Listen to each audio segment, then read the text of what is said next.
Well, kia ora koutou everyone, my name is Hayden Sherman and welcome along to Innovation HQ, where we have a few different organisations where we're going to dive into the story of Sol+Sea. So we have Glen, what's your official title, Glen, of Sol+Sea?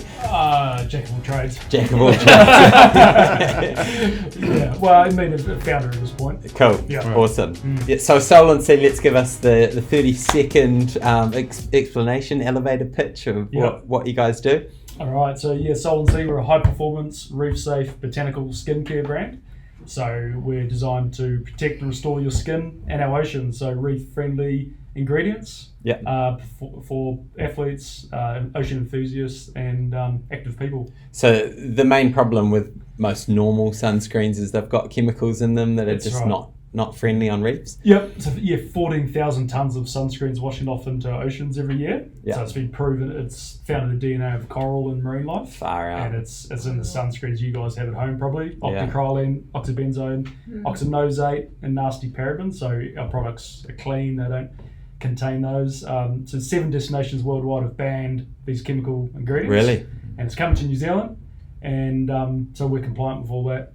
Yeah, and it's a huge growth industry. It's in the wellness space. It's expanding. Yeah. Oh, excellent. I think that's great, Glenn. You know, it's just seeing a Kiwi brand getting out there and promoting that environmentally sustainable message, because it's.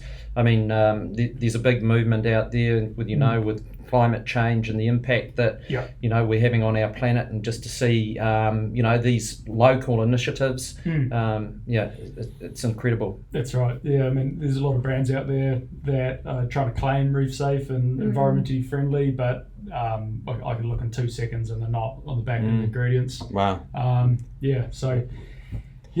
We only have one planet, eh? This is one of the issues. As much as we'd love to go to Mars and set up, that's right. We've already got good reefs here before we go building them on Mars. Right, yeah. So one of our biggest things is 5% of profits go to environmental initiatives, surf aid, and sustainable coastlines. Awesome. Yeah. So they do beach cleanups around New Zealand and Hawaii.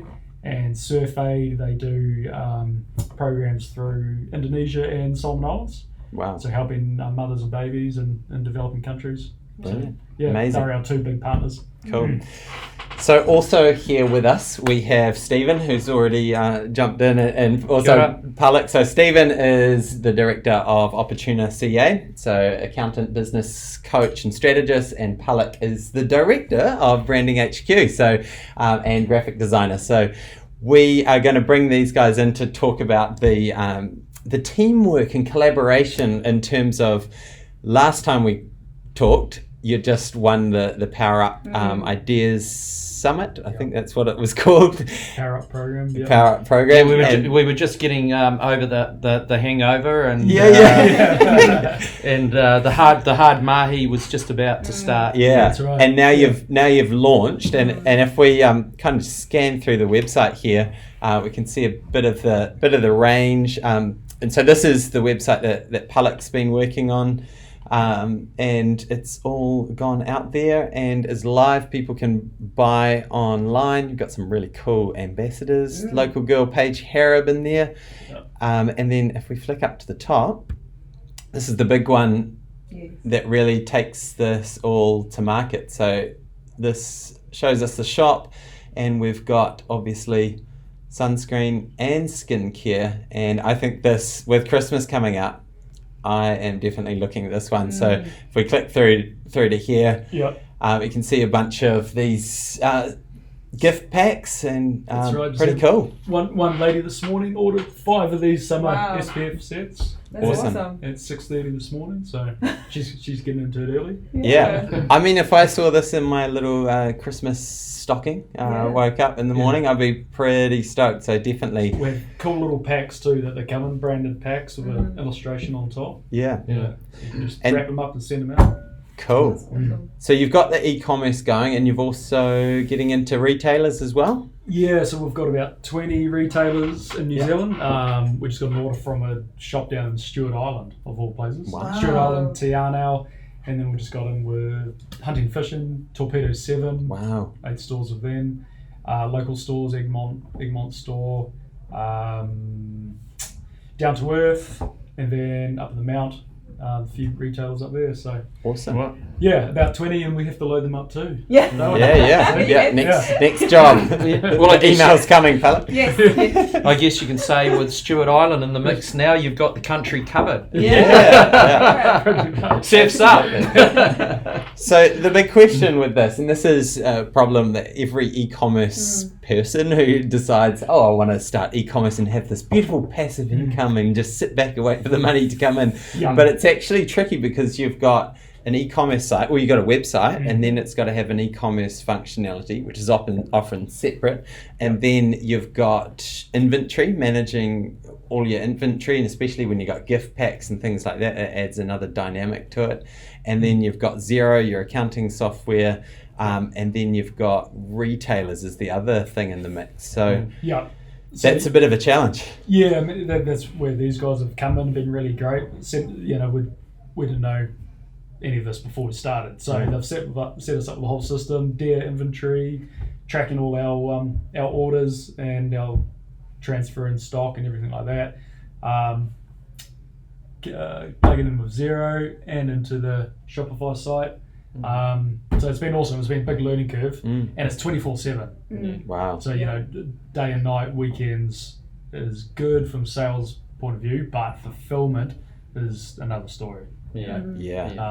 But that's the great thing about an online offering like this. If you get it right, is you can do what you like doing best at night, which is sleeping and catching up on the Z's, while the terminals run in in cyberspace, and let that do all the work for you. So no, it's an incredible sort of journey, isn't it? When you start, it's like us grabbing your COVID mask and putting it over your eyes, Glenn, and just saying, trust us. This, we're telling you this will work, but it's really around getting that thorough understanding around where you're going, what your business model is going to look like, who are your suppliers, your manufacturers, where are you going to be sending the stock, where is it going to be moving backwards and forwards to, what are your channels.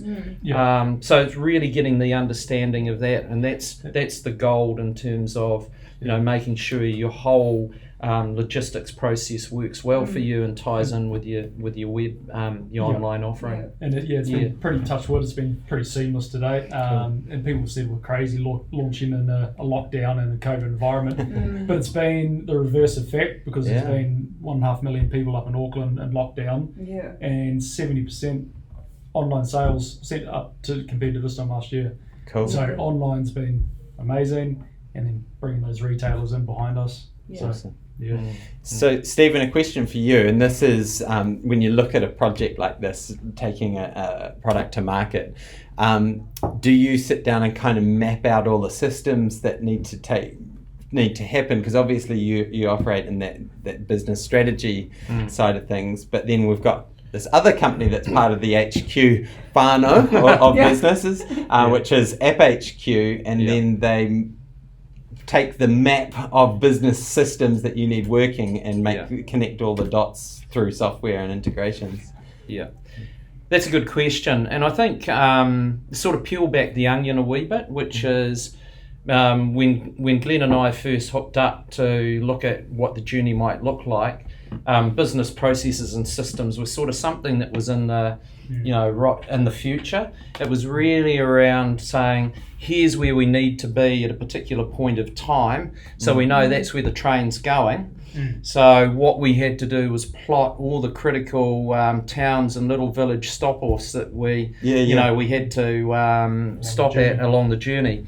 And it was really around looking at what are the things that are going to hold us up. So if we don't stop off here, then we won't get to this destination on time. So, and I guess since day one, we wanted to go on a first-class journey too, right? we didn't want to be in operation out of our garage. We wanted all the systems and all the processes from day one. So it's really scalable to and so we're not trying to improve over time. It's from day one, and it's cost us more up front, but it'll pay off in the long run. And I think that's one of the things that Glen and the Sol+Sea crew made quite clear right at the beginning is this has to be a perfect customer experience. We just want the customer to enjoy enjoy engaging with us, and also the same applying for suppliers and stakeholders. That journey had to be, you're sitting in the first class carriage with a glass of champagne and saying, hey,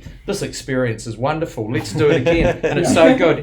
He'll talk about the subscription model later on, I'm sure. And then just from user point of view, it's like we didn't want any hiccups, did we?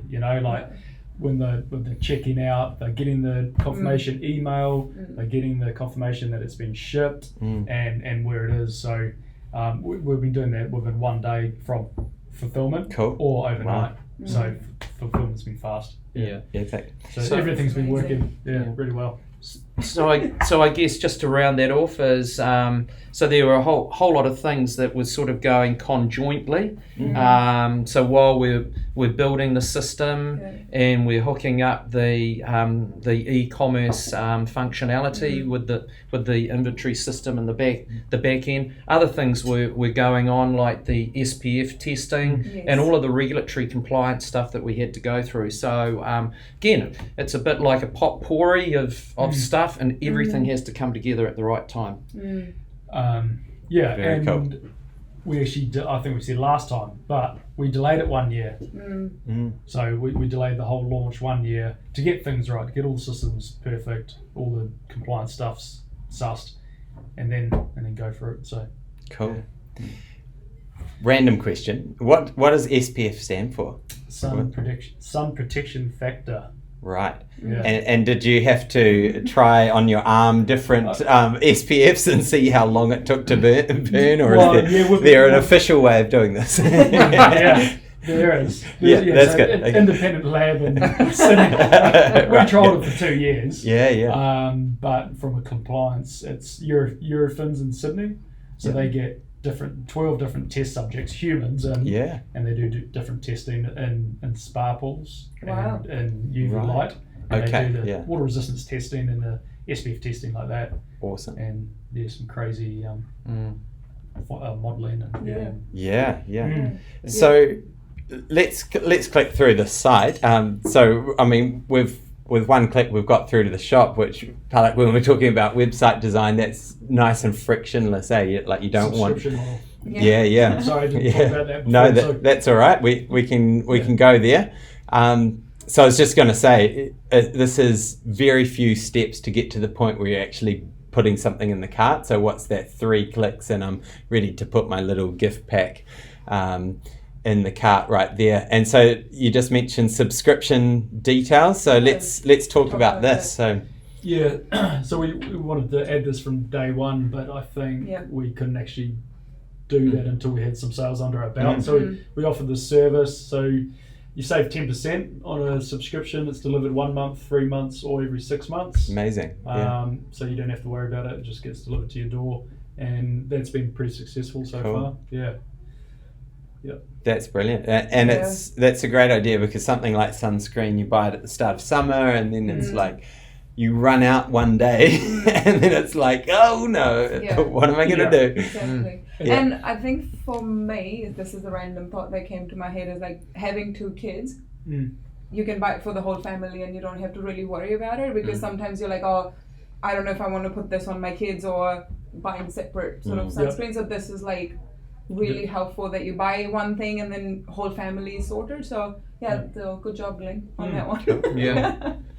I can't wait for Santa to navigate the traffic light system this Christmas. I keep my supply. But it's not just sunscreen. It's a system. Skincare, sun care, skincare, and body care. Body care coming soon.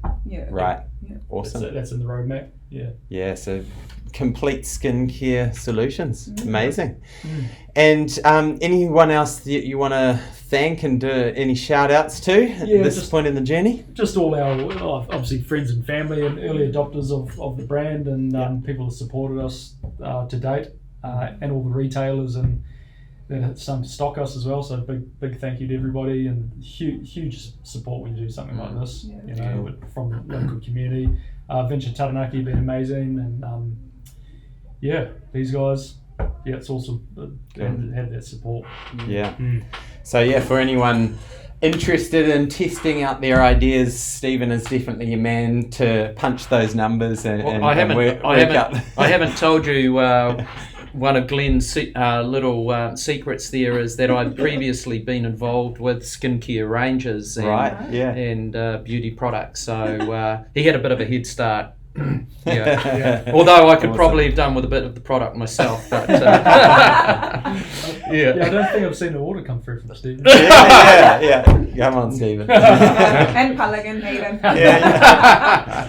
But definitely, this is ideal timing for Christmas, and I think these gift packs are like the perfect. Really cool thing to see in your little Christmas stocking, as we say. So thanks heaps, Glen. Thanks, Palak. Thanks, Stephen. And we'll catch you all later. Kia ora. Okay, bye.